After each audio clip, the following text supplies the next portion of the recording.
Welcome, everyone, to the MidnightFrogs Podcast. Today we are wrapping up 2011 and celebrating the second anniversary of the Midnight Frogs. With me, as always, is Yoshi. Breaking 2012 with technical difficulties.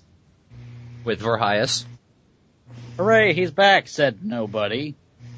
Introducing our new team artist, Tempe. Hello. And that's all she'll ever say. Probably. So before we get into updates, some general shit. Our Christmases and New Year's. Nothing happened. Okay, moving on. Alright, that was cool. One off the list. Unless anybody actually had an interesting one, because mine was like 2 minutes long. Mine was like 10 minutes long. Personally, I got blitzed off my ass on Beaver Creek Hard Cider. And you didn't record it. Well, no. Aw. And you did eating Kool-Aid powder, but not getting drunk. I know, it's freaking Kool-Aid powder, but not this. To be fair, the punch at the party was Kool-Aid with gin in it. I'll accept that. Okay. We'll meet you halfway, I guess. You could be in the clubhouse. Give me that. Well, I did have a really interesting dinner with my family. Oh? Every Christmas we go over to my Uncle Brian's house. If any of you guys have seen The Kids in the Hall, he's kind of like Buddy Cole in that Awesome. he's a fairly effeminate gay guy. Like, he's gay and he has a lisp, but he's also pretty ballsy, and he's also really funny. And we ended up coming, like, my uncle, my other uncle, my aunt, and my two cousins, we ended up coming up with the parabolic butt theorem. Okay, you told me about that yesterday, and I really want to know what it is. Well, you know how as you get older, like generally with old men, your ass starts to disappear. I like we have a minor here. This is what we're gonna talk about. Yeah. Go on, fuck it. She's smart. She can handle it. I don't care. Well, imagine if as you get older, like, you didn't have a butt to begin with. That's the parabolic butt theorem, where your butt will actually start to shrink upwards into your body, like turning concave and into a parabola. Thus, the parabolic butt theorem. This has been Ask Science with Thorn. We spent 30 minutes talking about that. That is the side of my family I take from. You should get that shit patented. Oh, God.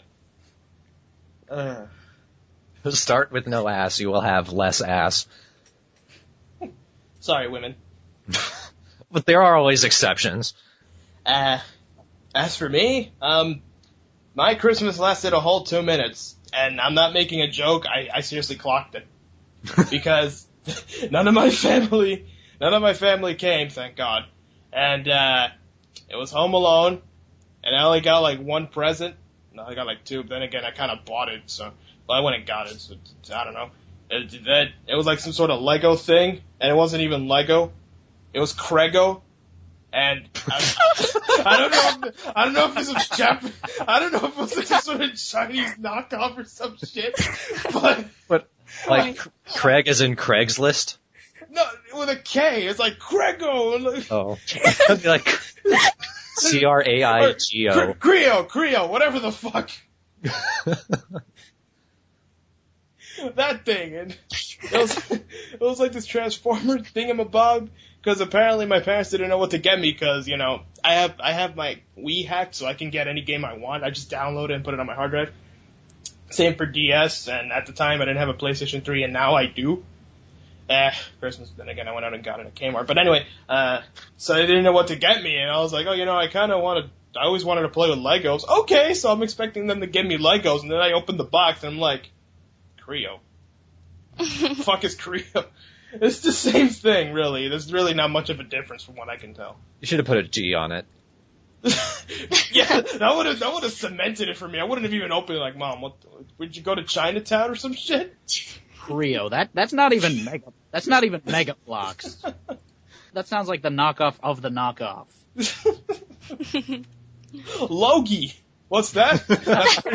That's already taken? Loogie. And then I got Uncharted 1 and 2 in a dual pack, which is cool, And that's it. Oh yeah, because you have a PS3 now, don't you? Yeah. Like, the Christmas present, the PS3 was supposed to be for my brother, but every time either one of us gets a console, it's pretty much both of ours. And I was the one who found it anyway, and we sort of, I kind of knew I was going to get it, so. And other than that, then the other relatives came a few days later and they gave me stuff. I got $50, a new wallet, which I guess is kind of cool. But I guess they were assuming I still had my job, which I lost. Long story. Yeah,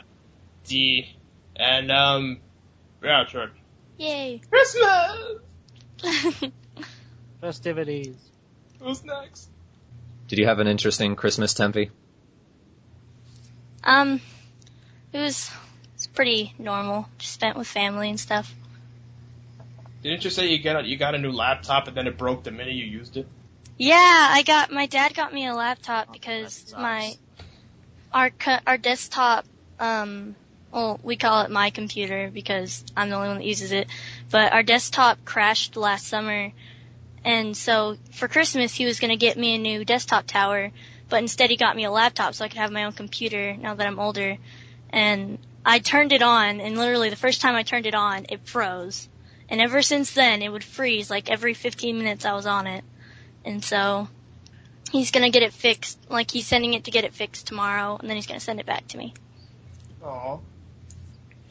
Well, at least they're taking care of it. Yeah. Yeah.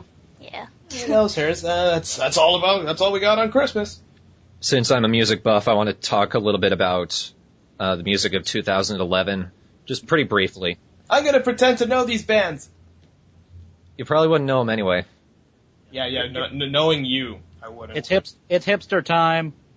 Yay! No, 2011 was actually a surprisingly decent year for music, and I'm not talking about Lady Gaga.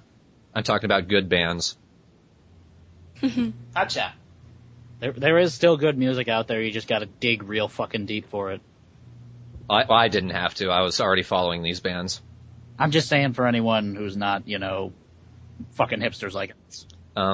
Honorable mentions, R.E.M. and Peter Murphy both had solid albums this year, but they didn't make it onto the list because these ones are even better. These are my top 5 albums of 2011. Number 5, Ersatz GB by The Fall. Of course. Well, yes. Well, I no. figure there's a album on you. Well, The Fall have kind of fallen into this nice little niche of putting out solid, very good albums again and again. It kind of started with Imperial Wax Solvent in, I think, 2008. Ersatz GB is probably one of their better ones in the last few years, and they started doing heavy metal, which surprised me. Like Black Sabbath-ish heavy metal, which just was all kinds of awesome. Kind of hard to picture. It kind of works. I read somewhere that they were actually just rewriting a previous heavy metal song. That was about Game Boys, I think. At number 4, Interplay by John Fox and the Maths. John Fox, I kind of gotten into him relatively recently, like 2 Christmases ago, I think.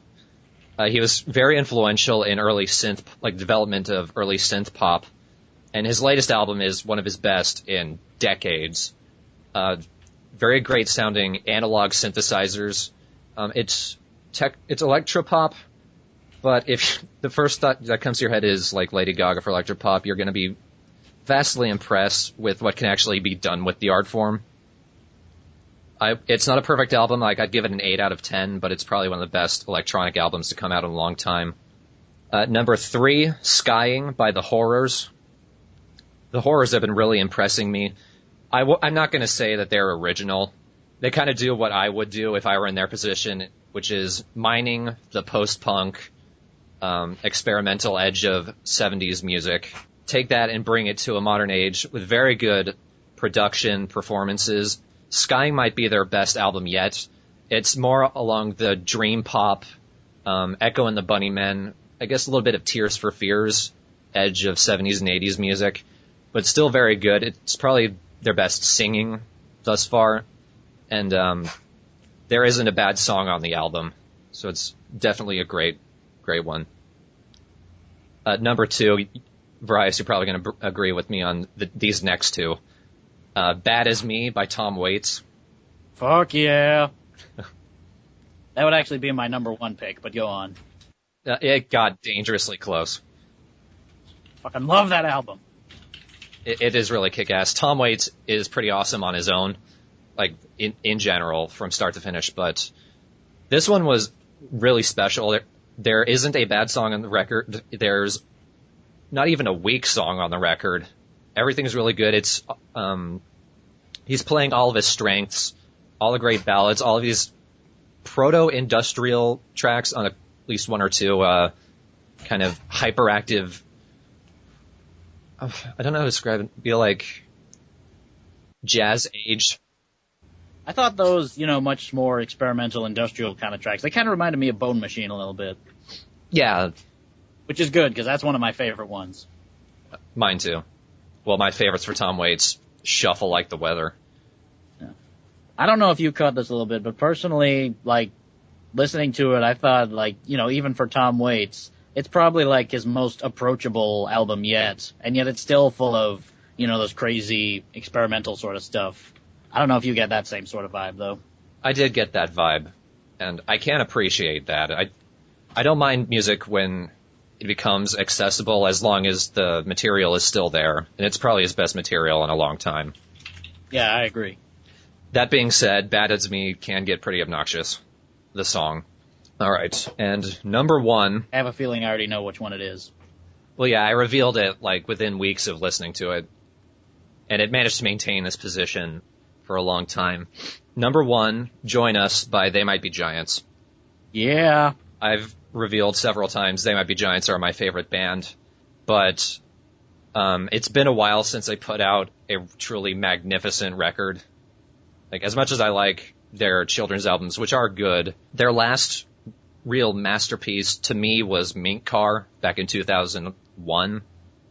Join Us is their best album since then to me. Not a bad track on the record, not a weak track on the record. So many great songs.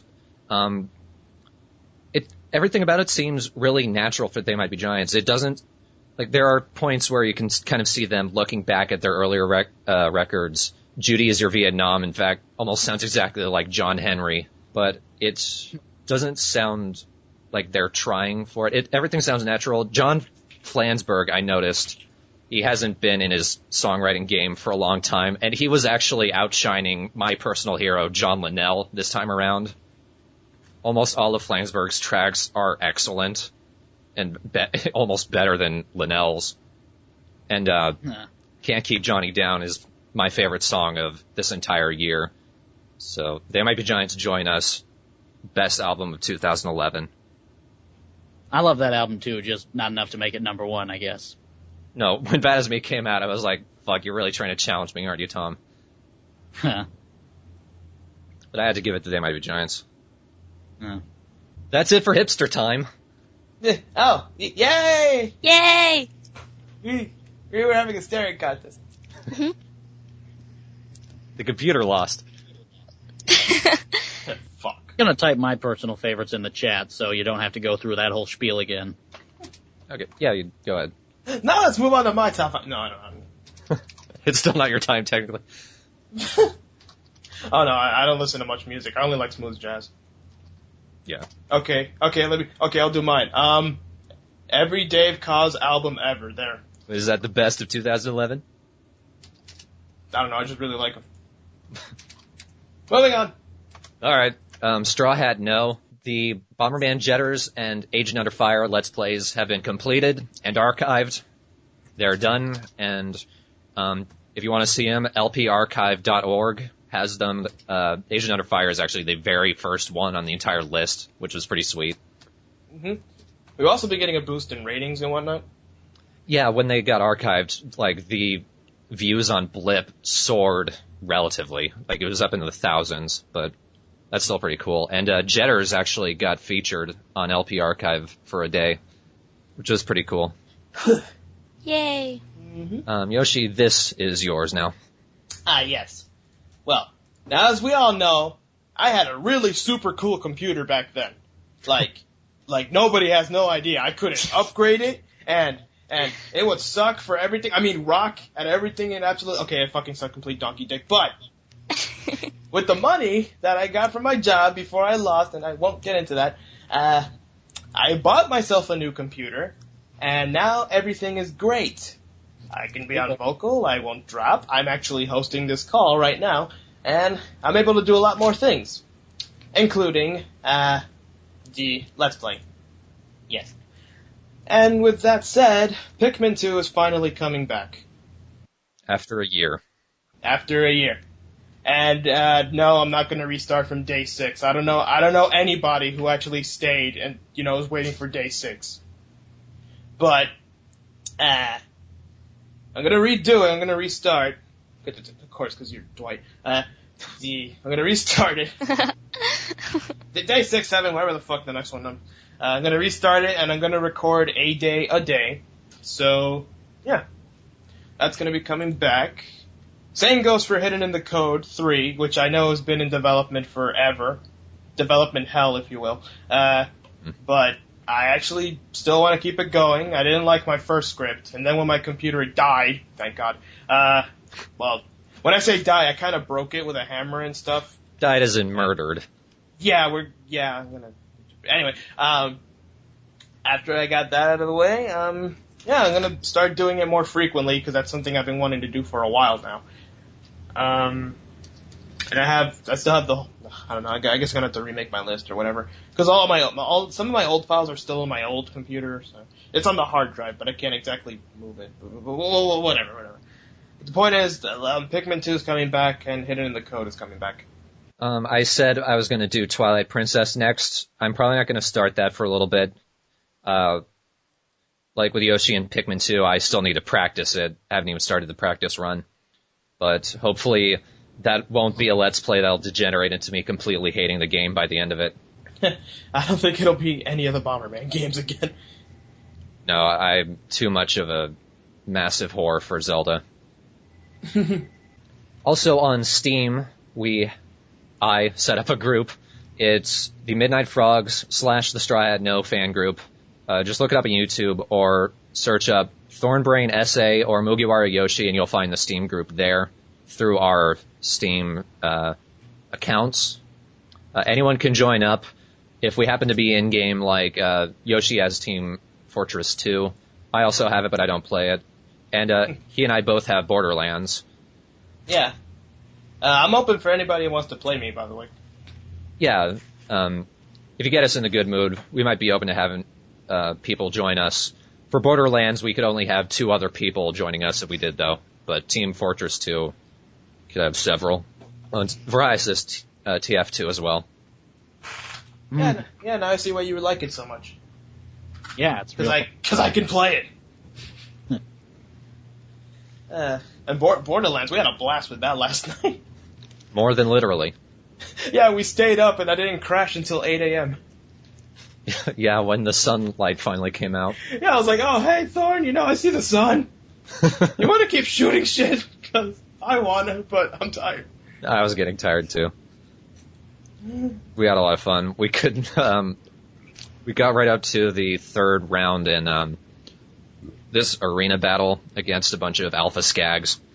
Yeah. We were only level 13, but we were going up against level 18 skags. It was like, we're not going to beat this.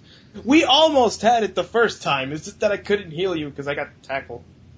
Yeah. And when both of us are down, it's like, well, shit. We weren't even damaging the alphas, let's be honest. Okay, well, we were setting them on fire, and that's cool enough. Yeah. It is pretty awesome just watching this big burly thing on fire running at you. How about the time when we shot the midget and he was like, ah! Not even that, he just disappeared. All we could find of this midget was his arm. The body disappeared. So yeah, Steam. That's the only games that I know of. Let me see my library. I have Spiral Knights, Portal 1 and 2, Sonic Generations, Assassin's Creed 1 and 2, Team Fortress 2, and Borderlands. Yeah, Borderlands So yeah, is probably only the player. Yeah, So yeah, I could probably only play Team Fortress 2 with you people. But it's something. Now to the moment you're all here for. Kind of. Probably. No, the moment you're all here for is, like, not until later. Yeah. But it is the second anniversary of the Midnight Frogs.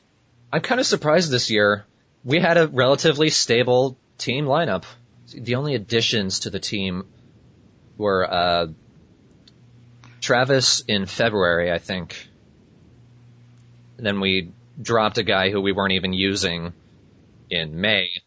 For 10. Yeah, for 10. And then now we have Tempe. He. Oh, and Brandy. For Yeah. Momaka. I think she's the only member I haven't even met. You still haven't met her? Seriously? No, I still haven't. Teamwork, everybody! I've talked to her before. So everybody in the fucking world except for me. It was over DeviantArt though, so. I haven't. I don't count. About to say, what kind of fucking leader name? Anyway. Yeah. Yeah, second anniversary. Eee. That's all we can really say. Like, I'm not sure if we're gonna do another party like we did the first time on Ustream. Well, this is pretty much it. Woo. Oh, no, we had the party in February or March, right? No, that's for Sgt Frog Abridged. Yeah, that's what I was talking about. Oh. Ah. Maybe. Well, it's kind of the same. Well, whatever. Yeah, 2 years. Hooray! Yay! Didn't think I'd get this far. Saying this again like 100 million times. You've been saying it since before the series even started. I know. I love you all. I mean, I'm surprised that I even got 1 subscriber. Okay, not really, because I think I'm fucking funny. No, I don't. But no, I'm glad you guys think I'm funny, because really, in reality, I don't actually talk to many people. Not because I'm shy, I just don't like them. So yeah.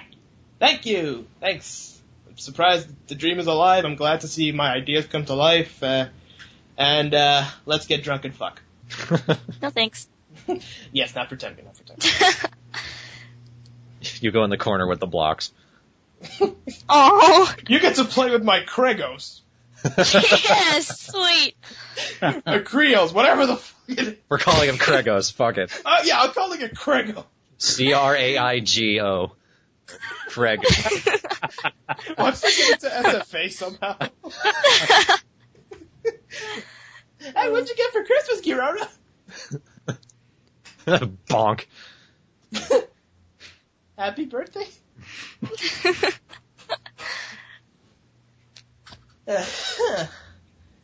But yeah, thanks a ton, everybody. I echo pretty much everything Yoshi said, especially that I don't like people. Sorta, kinda. Next. On that note, we got interviewed by the Abridged community. Yesterday. It's on the TAC YouTube channel, which is the Abridged community without the very last T. I don't even think it's a long story. I think it's just a typo. Yeah. Whatever, he's stuck there. Yeah, we did an interview yesterday. It was tons of fun, but yeah. Just don't take it too seriously. Don't take it too seriously. I do make a remark about Team 4-Star that you can't take any way other than mean-spirited. I'll be honest. But then that's just me. I was trying to be nice about it. Like, I like them, but the latest episode kind of sucked. Yeah, well, my problem is I refuse to lie about how I think about people. And I take that to an extreme where I can be mean sometimes. But, We've noticed. If you search on YouTube, The Midnight Frogs, the interview is on the first page, both parts. It's a 2-parter. It was a little bit rushed, I thought. Especially this one. Yeah. But I was expecting more questions involving, like, the actual team and whatnot instead of, random what-ifs. Yeah, TAC doesn't have a lot of, what's the word? Interview experience? No, he has that. It was his 35th interview. I think credibility is it. Gravitas? Ability, maybe. Let's just put a fancy word. People, they don't know what that means anyway. Let's go with gravitas. Sure. But that's up there. It was very Randall there. That makes even less sense, I hope you realize. Well, you said it in the Let's Play. Travis said it. Well, And Travis is not here. Well, I think it's a pretty good verb. Verb? Verb, yes. Randall is a verb now. A verb, an adjective, and a nightmare. I distinctly heard verve. No, I said verb. Then again, Hispanic tongue, so I can't help it. Deal with it, fuckers! Oh, shit. Let's move on to episode 15, since that one came out recently. Yeah. But, actually, you know what? Fuck 15. Let's go do 3 again. Okay, no, but seriously. See, first thing on the list. Karo's Love Fighters. Now, let me ask the chat. What the fuck do you think happened during that part? I'm going to say this is going to be a relatively quick segment, because there's not a lot of it, episode 15 that we need to explain. A lot of it's either self-explanatory or relies on the viewer to make their own assumptions. This bit here relies on your own assumptions. We're not going to explain it. We just want you to be aware. This is open to your interpretation. So, Tempe. Go for it. What do you think happened? Anyway. Okay. Chat You're a first. smart ass. You fit right in. I know, right? Welcome to the team. That was your initiation. Since this will be up on YouTube in a recording and they won't see the chat, Tempe put, Smash, you're just jealous because it had my art in it. I didn't say you're just jealous. I said he didn't like it because he said he didn't like this episode. It's like it's the least Same thing. Well, everybody's just saying, oh, Karo tried to have sex with Tom in a way. I think Karo had a barbecue with all of them, and Giroro got burnt by a hot dog, and they all fought, and the last hit sound was Elisa flying away again. You know what? You read really far into it, didn't you? What? You're absolutely right, CG. You know what? I'm gonna cancel the series because I didn't think they would guess that shit. Okay. You thought that was self-explanatory? Well, the thing is, you just sort of have to imagine. I will say, what inspired that little scene was this image of Karo, completely sick drunk, basically. He's kind of off his ass on his own illness, that he gets, horny, and thrusts pelvis first into the door. I like to imagine it's like a rag doll and just Pelvic rag doll into the wall. Like those Gary's Mod videos where the character just flies across the fucking. But yeah, I like to think he missed, and everything else just sort of went out of control. Like he hit the door, but it just. So he pelvic thrusted into the door, missed the door, is off to the side on the wall. Something like that, whoops, and then you know those cartoons where they have this little machine where the little ball goes in a cup, then the cup tips over, and then the ball rolls down a little hill, and then the hole goes in a cup, something like that, where he sort of hit the wall, landed in a trash can, rolled, set off some grenades, some stupid shit like that. Those are called Rube Goldberg machines. Oh, yeah. Really? I always wanted to know the name. Cool, thanks. Rube Goldberg. That's cool. Patron saint of trying too hard. Okay. Moving on from that weird thing. Karo's little delusional reveals in the post-credits. This is another thing that we're leaving open to interpretation. We're leaving up to you to decide if what he said was true or not. Yeah, would it be bad if we were to say half of it is true and half of it's not? I guess. It's not really a big deal. You just sort of have to figure it out which one's real or not. And the ones that aren't true, quote unquote,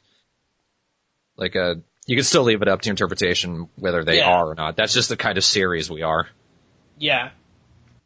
You can never be too sure.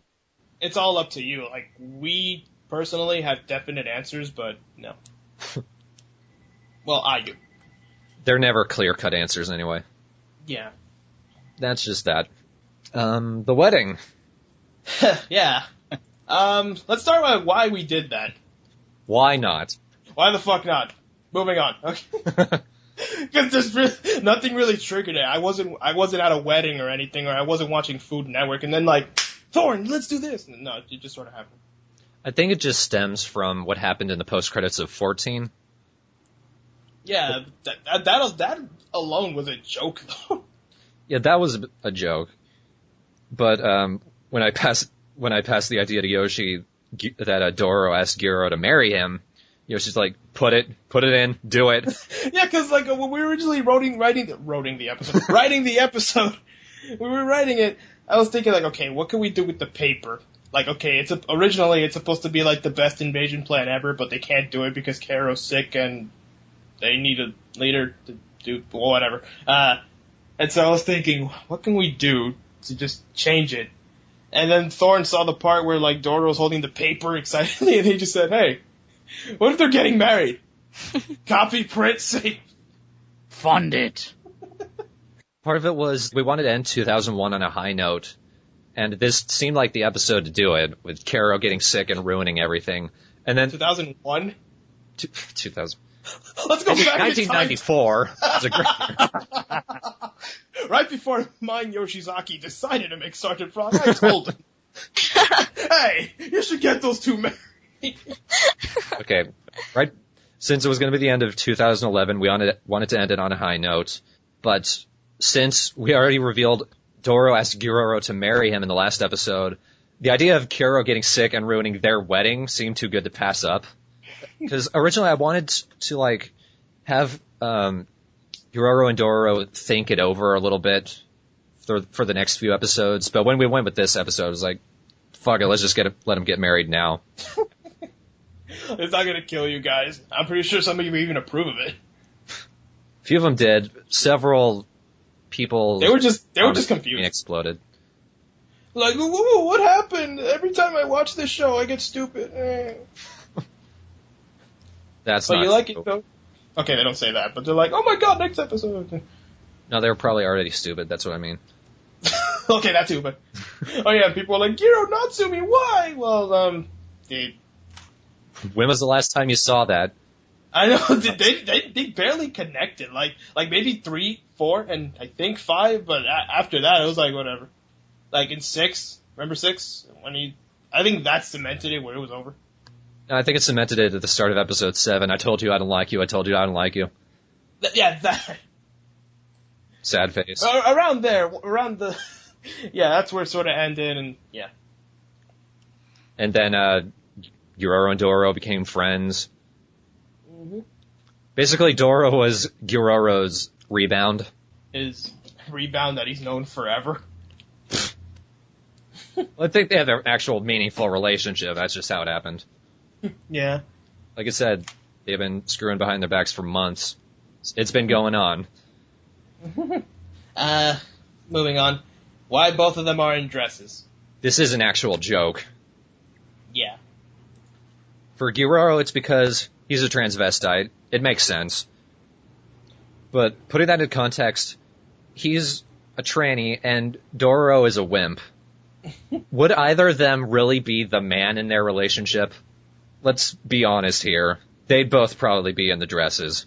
Part of their relationship, to me, when it started out, it was that they weren't necessarily on equal terms. And when they started becoming friends, they kind of started seeing each other eye to eye. It's an equality thing between their relationship, basically. And also a joke about them being girls. Yeah. Next. We introduced Tempe this episode. Yeah, Tempe. Yay! Our new and latest official Midnight Frog, and probably last. At this point. At this point, because we don't need anybody. Debut. We've known her for, let's see, around the beginning of June or May or something. Between June and July. where it was like your going away party, and then I met her, and then it was like, new best friend! Yeah, I remember we used to greet each other like every day in a call, like, oh my god, Yoshi, oh my god, Tempe! And then we just did that for like 5 minutes. And... Everyone's like, shut the fuck up. And afterwards, then like I saw her deviant, and I'm like, damn, girl can draw, and all of that is with MS Paint. That's what really got me. Like, MS Paint? Like, are you sure this isn't Flash? Because fuck, damn. So afterwards, me and Thorn got to thinking, since I guess I can reveal. I think we said it before. But we've always wanted a Flash animator of some sort. And so, while writing this one, we were thinking, after the whole, because, we couldn't possibly do an entire wedding portion with just source video, since there are no source videos for that. I think after we finished writing it, we asked her to join. Or it was beforehand. I think it was like right in the middle of it. It was right after we had written the wedding segment, at least. Yeah, right there. Oh no, Tempe is not BMNC. Tempe's actually good. No. Yeah, after we invited her, she drew the part, and I gotta say, it came out really, really good. I loved it. Oh yeah. I was super nervous about that. I especially really like this little crook in Kululu's eyebrow. It makes the bit after Doro's poem extra funny, because he looks like serious. That's what you're Yeah. Yeah, Tempe actually drew every lip flap too. Yeah. I noticed that, how that went together, and I was like, oh, that's funny. Yeah, it looked really good. I guess from this point on, you can expect more of that. Woo. If it's alright with Tempe. I'm pretty sure it is. Of course. Yeah, see? Drew everything in one day, didn't you? Yeah, that's what I like. Like, she started on Thursday and finished on Friday or Saturday. Yeah. I think it was Saturday. Yeah. I don't know. I'll check the date on my thing, because I still haven't. I remember I was given the script thingy for what I should draw, like, the night before my end of semester exams. So I had to wait until I did those before. But I, sketched them out on paper a whole bunch, because I was super nervous that they might not look good enough. Yeah, let's see. You said you started on Thursday, right? Yeah. You gave them to me on Sunday. Okay. So yeah, it took you 3 days. Yep. I gotta say, that was a lot quicker. I don't think Thorn even started editing. I hadn't. So yeah, you basically beat him to it. That's pretty cool. Woo. And we're glad to have you on the team, really. Thanks. Oh yeah. Also check her DeviantArt, Tempe's Dream. I included a link in the YouTube description. Yes. Go there if you want to live. And the poems that Doro and Girora read. Explain Doro's poem, Yoshi. That was yours. Okay. When you mentioned, we should make them get married, I remembered back to when we did other wedding videos abridged, where they were reading poems to each other in the original video we found. And so I was thinking, hey, we should make them read poems.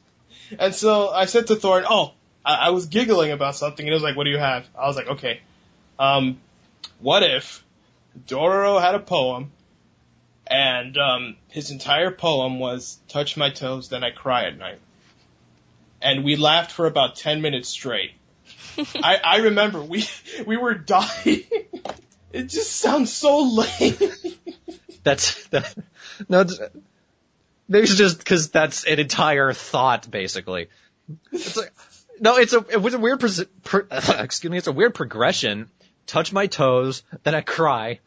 He's stretching for misery. What? I can just imagine him in the middle of the night while I'm trying to go to sleep, poke.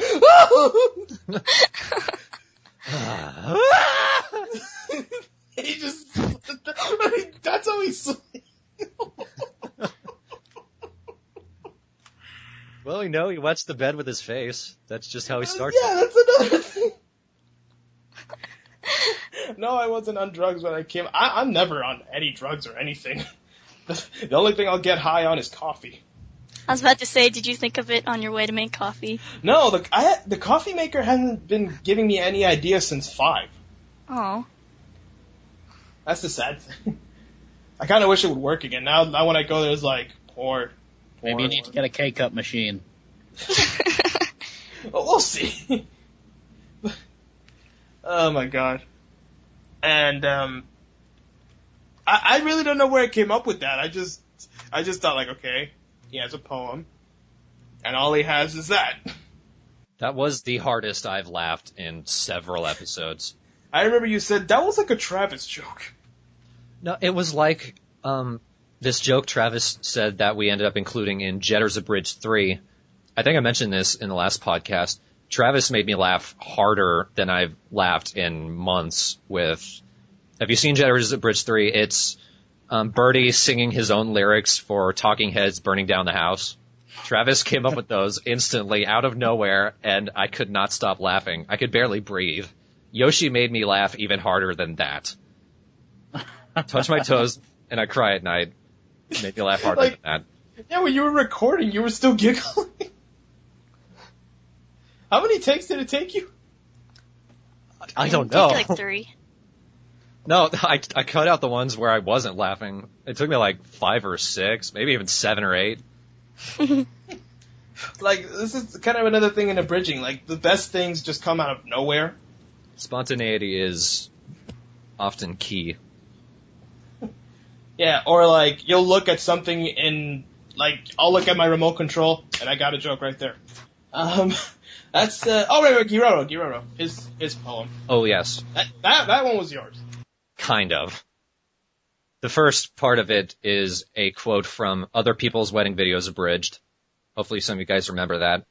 And the second part is actually a quote from one of Vorhias' old YouTube poops. It's a poop called A Clown Is Not a Big Pie.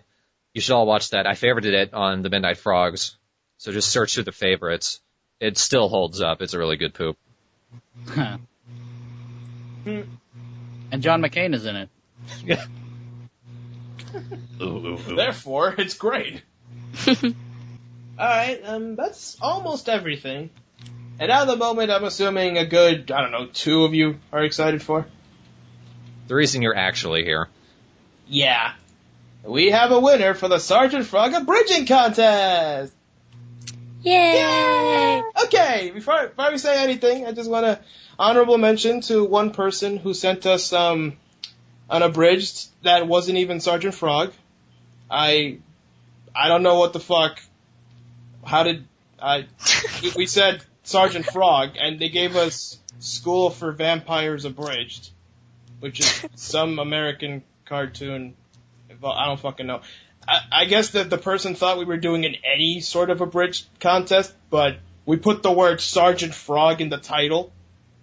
So I don't know I don't know, people are stupid. Yeah. I have noticed when we start talking, people stop listening. Yeah, it's like they see a butterfly and it's like, oh my god! Oh, ooh, wow. But I don't blame them. People are just like that. Yeah. For a while there, I was thinking we weren't going to have a winner for the contest. Yeah, we're just gonna say this right now.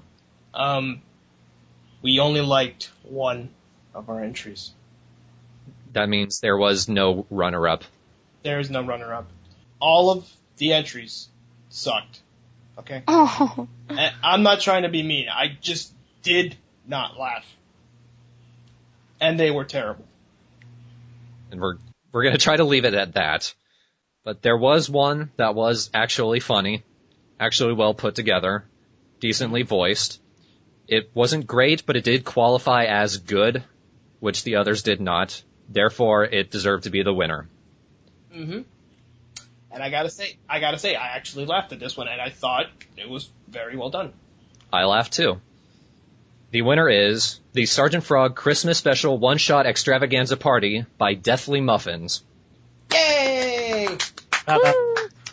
You did really good. Well done. You were the only good entry. Yes. That, and I really liked Voice Crack Carrero. It's not a bomb. It's not a bomb. Stare. That was the one of the entries that I watched out of all of them. I watched that one. That was the only one you needed to see. That was the only one I did watch. I'm not trying. Good. I'm not trying to be mean. It's just, they were bad. How you said that? I'm trying to be the caring mother here. Like if my kid sucks. Okay. Father. like I'll be honest, if my kid sucked at Little League, I'll tell him, Billy, you fucking suck at Little League and I'll take you out. Now let's go for McDonald's where you can wallow in your fries. I'm gonna get you the super power pack so you can eat the whole fucking thing until you throw up. It's so mean. Sorry, son, but it's time to nip this dream in the bud. It's a nightmare and you know it. Yes, we know the competitors are in the chat. We want you to know. Smash already kind of knows what we don't like about his. Yeah. Anyway. So, since Deathly Muffin's video was kind of a team effort, there are a couple of things. Deathly Muffins and everyone involved, they're going to have to decide who gets which prize, because we're not buying everyone every prize. The prizes are only a t-shirt, the Sgt Frog Season 3 DVDs, Part 1 and 2, but we obviously are going to include everyone as pictures in the season finale. So, send us a PM over YouTube, Deathly Muffins, of who gets what, everyone's contact information, like just shipping address. That's all that's really necessary. The t-shirts, as a reminder, are Todd's Toilets, Real Men Live on Blank, and I'm with Lonely. Those are the choices. So tell us who gets what. I get paid on the 20th, so we'll try and get out everything by the end of January. So that's it. Congratulations. As for the runner-up prizes, well, we're gonna put them in the fire shredder. There weren't any runner-up prizes, really. Yes. You don't even get constellation prizes. You know what? I'll send you all fake coupons. I want one. Fire shredder? Yes. How does that work? We can invent one. Does it? Okay. It'll be really cool. Shut up. I'm trying to think of what process that could go when you shred it and then you catch it on fire and it burns up, I guess. Exactly. It's like a furnace. You just throw it in there. Except you shred it first. Yeah, the paper goes to like little, then it's like little pieces and then it burns. I'm not stupid. So I said my words wrong. Fuck you. I'll roll with it. Sounds like a plan. So is that everything for the contest? Yeah. I don't feel the need to critique the other ones because I didn't like them. And there's really no criticism to give, other than it sucked. Yeah, let's try and just leave it at that. For now. Yeah. Anyway. Right. Then let's move on to what's going to happen this year. Now it's 2012. Well, what I did, I asked Yoshi, who was it who decided that every season should be 10 episodes? Us. In other words, if we wanted to go against that, there's nobody stopping us. And as a result, season 2 may have less than 10 episodes. We may be cutting down either 1 or 2 episodes, depends on if we want to do this next one we have in line for when we come off of the hiatus, or we just want to go straight to what we originally had planned for episode 18. Otherwise, the schedule for this season will be fairly unchanged. The last 3 episodes are still going as planned from how we do them. And when the season is over, we're still going to be doing the first Sgt Frog movie. So that's pretty much it. Season 2, it's probably just going to be shorter than we expected. Yeah, probably by 1 episode. I'm pretty sure 1 episode isn't going to kill you guys. Yeah. It's more of a matter of we want to get to like what we want to do and not just throw in, a bunch of filler. And I will say this, 15 was not filler. Even I don't know what the fuck you guys consider filler, because whatever. 13 will probably give you that, but 15. Yeah, it actually revealed important things that you have to think about. But anyway. I consider filler episodes of Sgt. Frog Abridged just being episodes where we weren't quite in it. And we were definitely in it for 15. That one came out totally naturally. I'm very happy with how it came out. Yeah, like, I know we're saying it's all filler, but what we mean is, like, some of the filler is actually important other than the other filler, like 13, where it's just Halloween. It's a little hard to describe. Sgt. Frog is all filler for something where nothing happens. Sgt. Frog Abridged, we're happy to say when nothing happens, but when we're trying to do a plot, there it won't be filler. If anything, they're story arcs. Yeah. In a way. just watch a fucking show, okay? Season 1, if you think about it, retroactively had a story arc. It was just really convoluted. Yeah, I was like, oh, we're gonna take over the world, basically just like the original, and then 10 was all like, oh, no, and... That's not what's going on. You're all really monkeys! Yeah! Oh god. In the Netherlands. That's right, you were watching Highlander 3. Fuck. Well, I think that's it. We have a couple of questions here. First question, what program is used to edit the clips for the show? I use Sony Vegas Pro 9, and practically nothing else is used. Yeah, Vegas. Can we expect fan game nights for the Steam group, kind of like the fan calls? Maybe. I don't see why not. I think that was kind of the point. Yeah, I'm fine with it. It's just, it depends on the game, because Yeah. some of them can have more people than others. Yeah, in Team Fortress 2, I play Sniper and Pyro. Borderlands, you play a sniper pyro. Yeah, I love being a sniper. It's awesome. It's like, I'm gonna get the guy. Nope. What were the lyrics to whatever song Kara was singing when Kululu was explaining his condition? Karo saying, might as well sing it, everybody. Mary had a little lamb, and a fat one. Mary had a little lamb, and then I stole her car.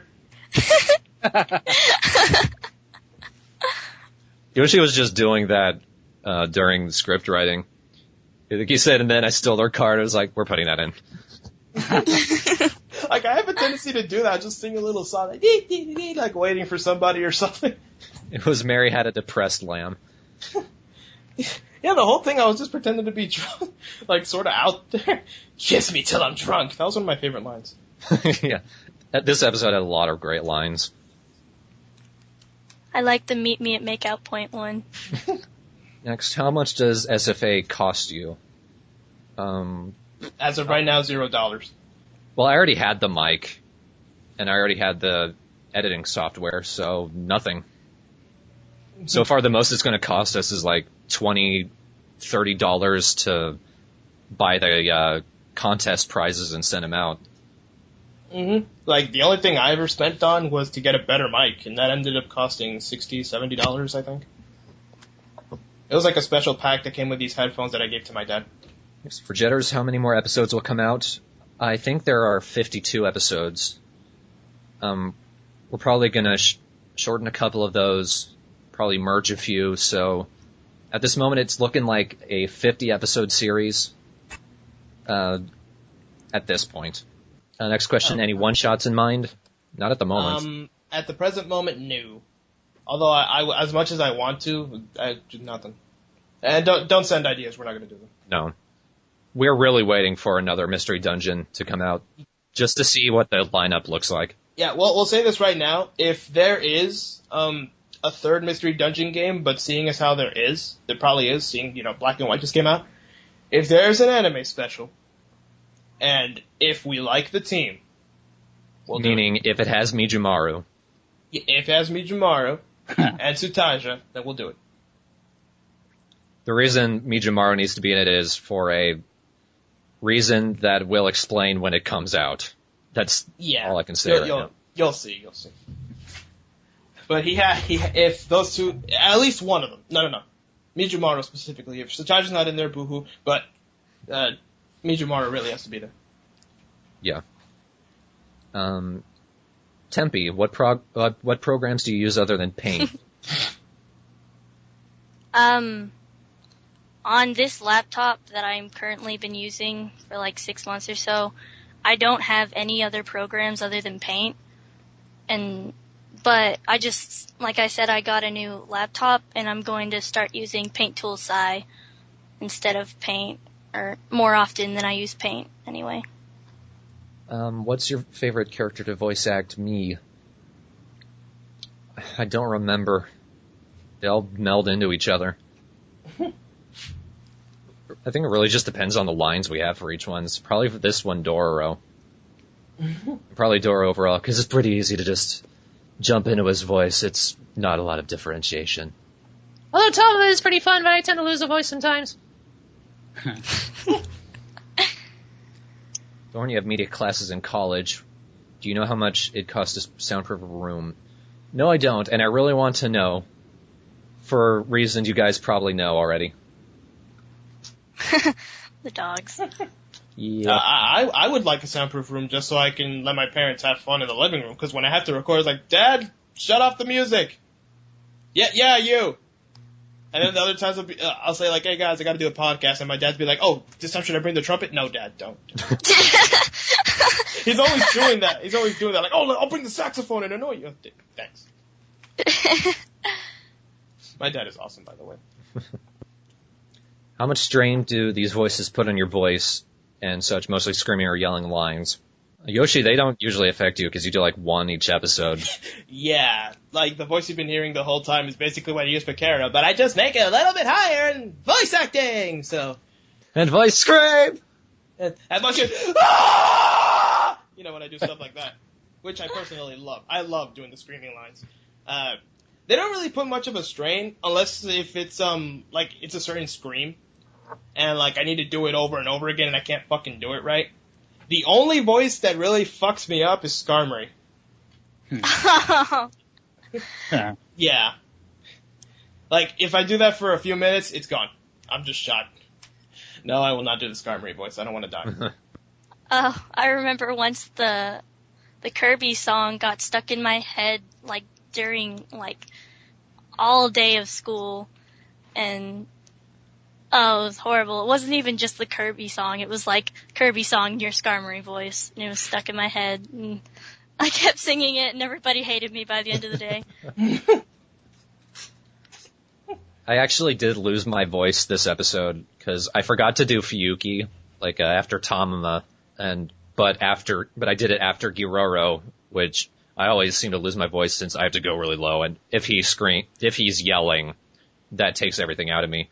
And it actually sounded more natural than Fuyuki has sounded in several episodes. So Fuyuki only sounds natural when he doesn't have a voice. So I'm probably going to be doing him last from now on. He's going through puberty. Yeah. Oh, gosh. He's been going through puberty since episode 1, let's be honest. Once he's finished, he's going to sound like James Earl Jones. Or Morgan Freeman. Yeah, he's gonna suddenly get a southern accent. At least for Yuki's. I can't do a Morgan Freeman. I'm not even gonna try. Bark. What was the inspiration for such a brilliant monologue for the Ninja Dog? I loved that line. Laziness. Just laziness. Like, you make it sound like he was training in the Himalayas until he came up with it. like he's about to die. Wait, inspiration, and then he starts like making a piano piece and stuff. That line made me laugh so hard. that actually wasn't in the script. What Thorn has a tendency to do while editing is that he'll throw in an extra line, like or improvise something new if he doesn't think it works anymore. He actually did it for this one too. For which one? It was one of Giroro's lines, like the original. Let's see, what did he say? The original line was after the table part, where it's like it's a small table. He said, freaking. Oh yeah, when Karo died, I was like, oh, don't cheer me up. Oh yeah, guys, Karo's dying. Giroro's was like, I'm already in a good mood. Don't try to cheer me up, which doesn't make a lot of sense. And then you changed it to. Well, they got fucked too. Everyone's happy. This is a bit more of a punchline, I think. But Bark, that there was no inspiration. I was just doing it. The dog Zero Yasha, I think he shows up another time, doesn't he? Yeah, a lot later. He has his own episode, which we're not gonna do. Yeah, and otherwise doesn't matter. So fuck him. No. He doesn't even show up until the last 2 fucking minutes anyway. Yeah, the inspiration was not giving a shit. Any updates on Anime Boston for us? As for me, let's see, I got transportation ready, and I just need to get a hotel room, and Anime Boston's a go. My mom pretty much revealed that I could use my financial aid to pay for it, which I was already going to do, but now I don't have to hide it. So, for me, it's just, I'm pretty much completely in the clear. Do I count as a you guys now that I'm in the team? Yes. Sure. Yeah, mine's a 99%. What's the 1%? That we might not go, I guess, for whatever reason. But it's like a 98, 99% that I'm gonna go. What about you, Vorhias, since you live like an hour away from Boston? Probably considerably less than that, but I pretty much just still need to register. I haven't gotten around to that because, I only just a while ago got my first paycheck for my new job, but probably, like, after I get my next one, I'll just register for it, and then I pretty much live in Massachusetts, so, yeah, I could pretty much go at any time.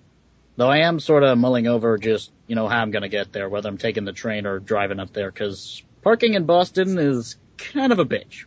Kind of like New York? Yeah, kind of like New York.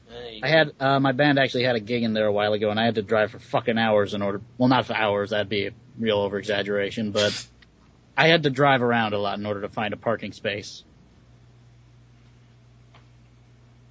Just to get to this one fucking bar.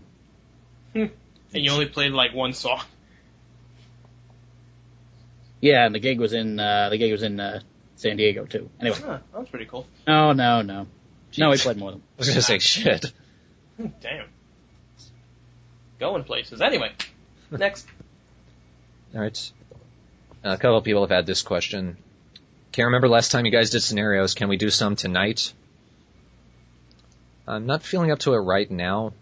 Maybe. I don't really have a problem with it because I've kind of, I know I've been wanting to for a while now actually, but it's just the thing is we don't have many of the characters here, and it's just me, Thorn, and Vorhias, and well he has George Albert now, but still, there just aren't many characters to interact with, and half the time it's just me and Thorn anyway, and if it's just me and him, then he has he has 70 characters, and I only have one.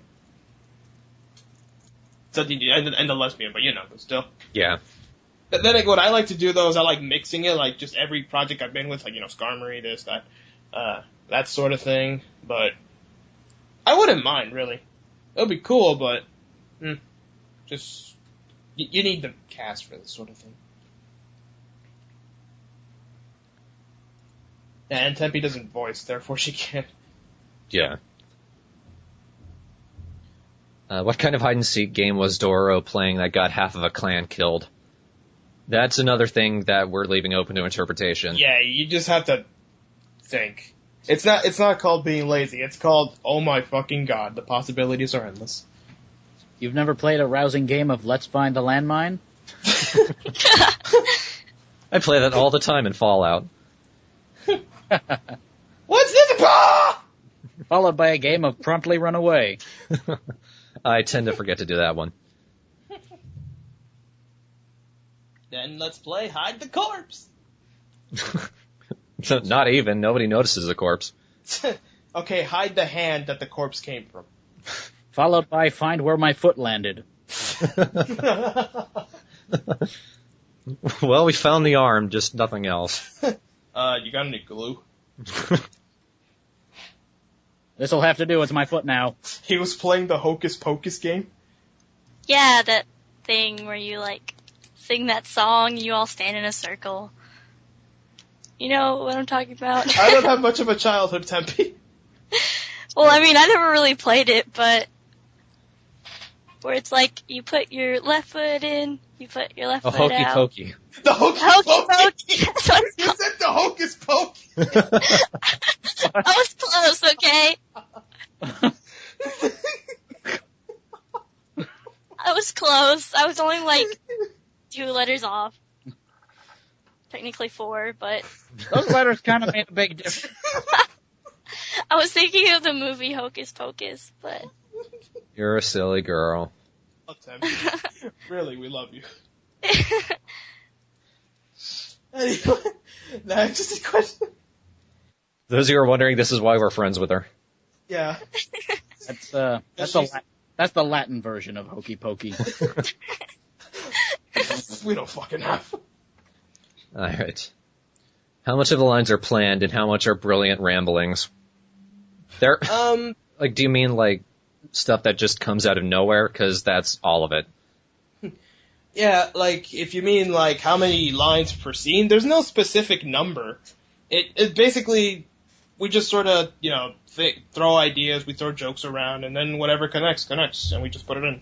Like, we don't say, like, you know, we're not watching the video, and then it's like, okay, at exactly the 5-minute mark, I want exactly 7 lines. It's not like that. We just do whatever.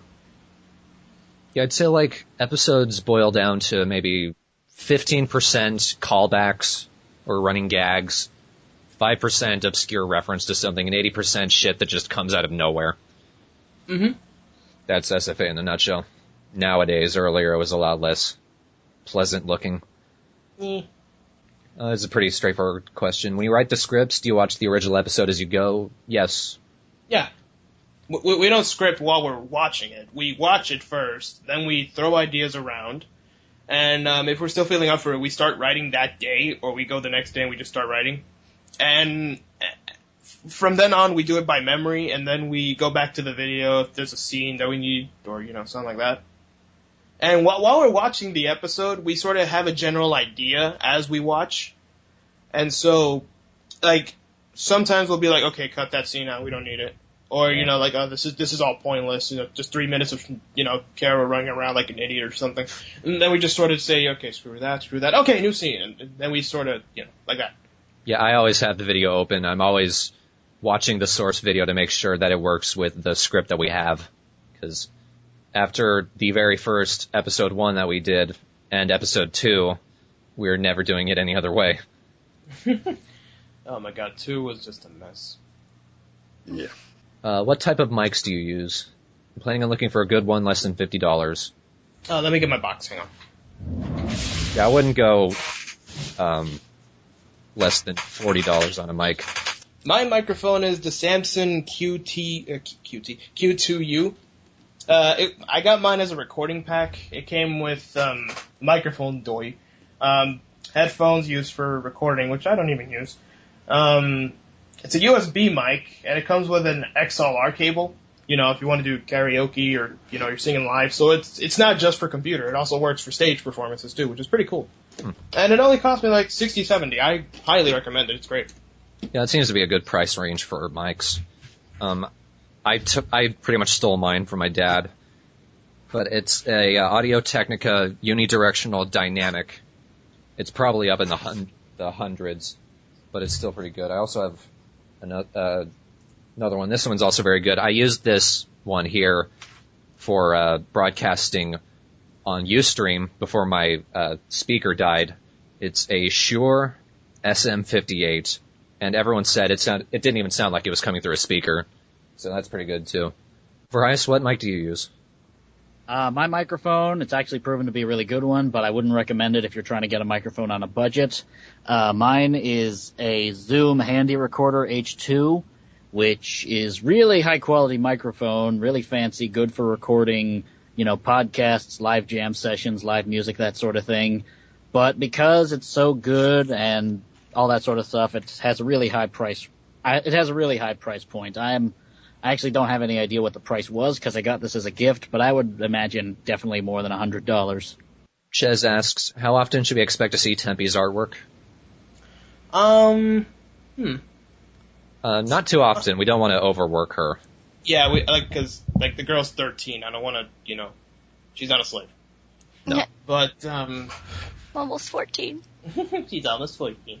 But, like, probably when there's, like, a scene, it's probably going to be used for end credits type things or end of video type things. Probably for, like, major events, like, you know, the wedding. Certain things, like, well, you'll see.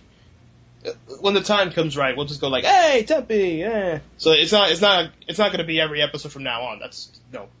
Yeah, for like full videos, don't expect it for like more than a few times a year.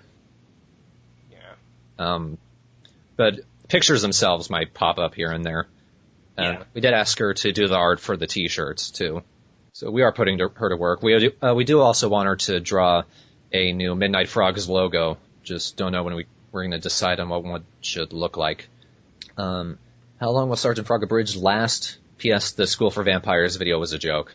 It better be, because I swear to God. Anyway, how long is it gonna last? I don't know. It's like, there's like 300 something episodes. I don't know. Dwight knows the right number. There's a lot of episodes out there, but half the time, some of the episodes are pretty fucking pointless. Like, there's just, see, he knows. Sgt. Frog in Japan is kind of like SpongeBob over here, is the idea. But the thing is, SpongeBob is terrible. And, so half the time we'll get an episode where they'll do absolutely fucking nothing. Another time we'll get one, like an action-packed one, and, you know, crazy stuff like this. Pelvic whoop. And, certain things like that of the sort. But I really, honestly do not know. I can't really say spoiler since we don't fucking know. I'm thinking this show is going to be over at around season 5 or 6. Maybe less. I could be wrong. I'm not going to lie. I've been having problems with this season, like, internally overall. But I think I know what the problem is, and I think as of episode 15 and Yoshi and I deciding to shorten season 2, I'm more prepared to continue the series for longer. So, if anything, season 3 is a definite. We're not going to try so hard to be as focused as we were this time. It's going to be a little looser, because that's what happened. I got too excited for the season finale. After the 2 contests that ended up somewhat crappy, have you lost faith in contests? I didn't really have any faith. Okay, for the first one, I know it was stupid. It was a yaoi contest, but I knew, that'd be great if, that'd be good, and it ended up being, And it was basically more for humor, but I still kind of wanted to see a good one. The second one, well, I don't want to say disaster, but more like a letdown. Probably, I mean, there actually is a contest I've been planning for a long time now, but... Practically since the team started, even. Yeah, basically since the beginning, and I want to do that one, but the time has to be right. It's not yet. Yeah. And I don't want to say what it is. Yeah, if anything, it's a contest that requires a certain amount of talent. Tempe. No. That's not getting away. That's not getting away. I'm fucking copy-pasting this. After knowing Yoshi and Thorn for the amount of time I have, I feel like they're my gay fathers. I don't know why. Well, every time you guys argue, you sound like a married couple. That just means we care about each other, okay? Go to your room. Maybe we're your gay brother-in-laws. Probably. I don't want to be old yet, please. I still have a girlfriend. I want to be 21. I don't want to be 51. Oh, Tempe. You're a jerk. You were saying? I was saying the contest we have in mind requires a certain amount of talent, patience, and a real drive to want to do what we have in mind that people just popping in and putting out crap wouldn't want to bother. It just depends on what the contest is of, I guess. Herb Derp, your name couldn't be more perfect. Have you ever considered abridging any of the movies? No, I think they'll be dumb. I'm not gonna drill you too much, Steven. when do you think we can expect the Sgt Frog Abridged movie? I'm going to pretend you mean a specific date. Expect it June or July. Mm-hmm. Any place to send fan art? Not yet. But We don't have any specific place for it. Like what Tempe used to do is she put it up on her DA and we would be like, oh, it's so nice. And so like, you can put it wherever and, just give us a link or something and we'll look at it. yeah. And if we really like it, we'll mention it on the channel. Yeah. I'm going to say I've been thinking a lot about a proper website for everything that we do. Like MidnightFrogs, TheStrawhatNO, Team Bulge Bomb, my music, I guess Yoshi's art, like a big comprehensive site. Like more than just the wiki, which is more of a placeholder for a site at the moment. And if that comes about, there'll probably be a section for fan art. Presumably. But I am not a webmaster. I'm going to be honest. Do I have a music band? No, but I really want one. A full proper, if not 3-person, 4-person, or just power trio band. I just want to get out and start bashing out some good, honest music. When you're in Boston, we'll find some way to jam. I promise that. Oh, yes. We use a garbage can for drums if we have to. Mm-hmm. Is there a possibility for some multiplayer TSN Let's Plays with live commentary? TSN? TheStrawhatNO. Oh, okay. Yeah, it took me a while too. I was like, what the fuck kind of Steam game is that? Yeah, we don't abbreviate TheStrawhatNO. But anyway, originally I wanted to do live commentary, but the thing is, when I play video games, I focus a lot on it, so half the time I'll be like, okay guys, we're gonna do the Let's Play. 5 minutes later, it's just dead audio. Yeah, I tried doing live commentary for a game. It was practically a disaster. Yeah, it's impossible for me.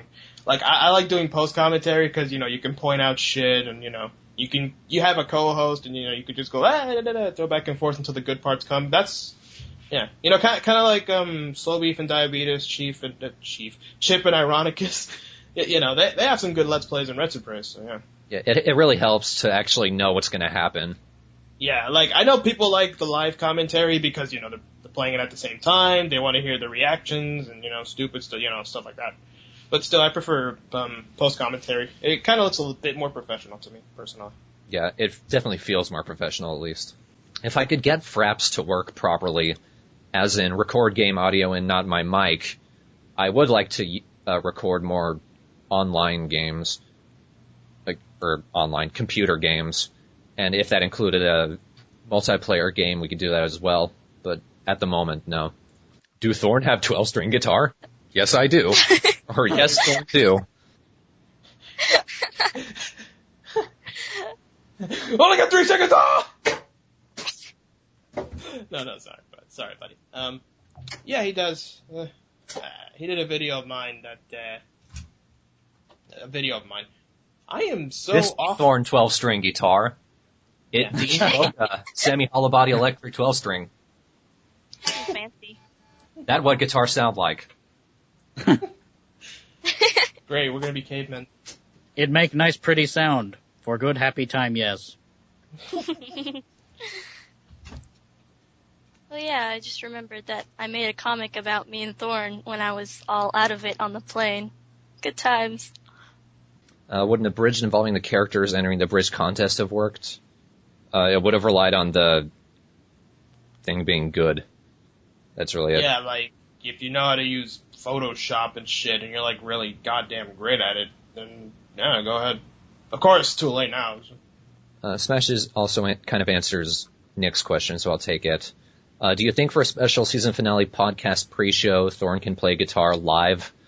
I have pretty bad stage fright, and trying to do anything coordinated probably wouldn't work out. Plus, I would only have either my acoustic guitar or just the plain sound of my electric guitars, so it probably wouldn't sound that great, so don't count on it. If I was going to ever play music live, it would be my recorded music, and it would be like for a launch party. Mm-hmm. All right. Alrighty then, that's all the time we have. Actually, we have more than enough time. It's just that we want to go. And, yeah. Thanks everybody for showing up. It was a great time. When we're coming back, when we feel like it. So I am feeling better about the series now, so it's not going to be too long. It won't be any later than 2 months. It'll be back at least by March. Yeah. Because I'll be honest, like, we said we were going to go on break during 10. Like, I think this is the first time we actually have an actual break. Because remember after 6, before 6, we saw the contest. I was like, oh, let's do one now so we can enter the contest. And we actually got 9th place in it. Yeah. And then after that, we just kept going again. And then we said we would take a break after 10, but we did other stuff right there. We kept going anywhere, I think. Yeah. So yeah, I think this is the only time. This is the first actual time where we actually take a break. We have been going endlessly since October 2010. Yeah. It's 2012 now. And no, I'm not. We're not gonna go on break, to train and fucking, get better at scripting or anything. We're just gonna fucking sleep and shit. Yeah, we're not doing anything abridging for a while. Vacation. Mm-hmm. Yeah, well, I am going to be working, but on music. And me, I'll probably get doing Let's Plays. Let's Plays are more relaxing. Yeah, we're still doing Let's Plays. Those are easy. You can bang out episodes in a day. Mm-hmm. So we're going to call it an episode? Yeah. Thanks everyone for coming. This is it for the Midnight Frogs podcast. It was nice. It was fun. See you guys whenever.